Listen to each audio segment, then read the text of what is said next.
G'day, it's Max from Lawnhub and we're back at the governor's yard. Looks pretty governory.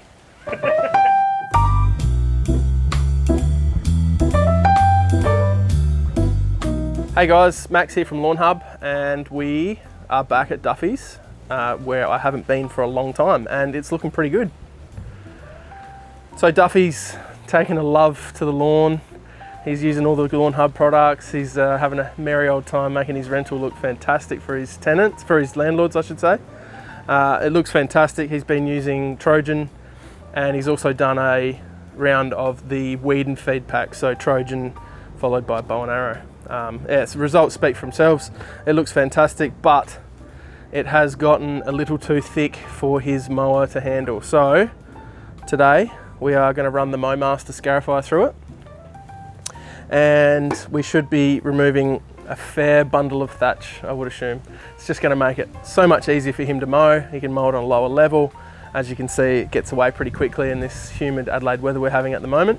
So yeah, it's just going to make life so much easier. It's going to breathe a little bit of life in there, and we can get under the canopy to really get some water and air in there.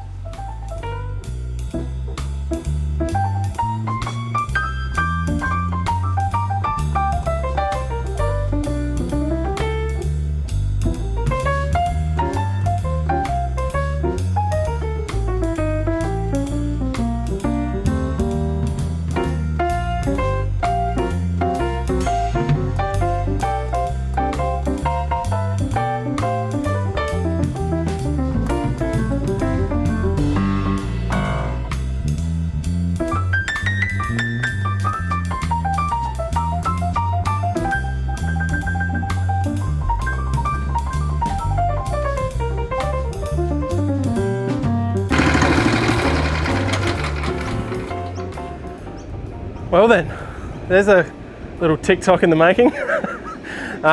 This thing makes light work of it, so it's done a fantastic job. We've ripped out, in one pass, we've just ripped out so much. So that's going to breathe new life into Duffy's lawn. He's going to clean this up on his own now because I've got to go, which is perfect. And because we've done this to an actively growing lawn that's had fertiliser pretty recently, there's no need to apply more. The fertiliser is in the soil, in the plant, it's ready to go. It's going to generate new roots and shoots. And speaking of roots and shoots, Duffy is going to follow up with roots and shoots in 2 weeks' time. So that's just going to stimulate the root growth and the leaf tip. So thanks for watching guys. It's just a quick update, and make sure you're following all our socials and YouTubes and TikToks and all that sort of stuff, and see you next time. We'll be back here next year, right? 12 months to the day.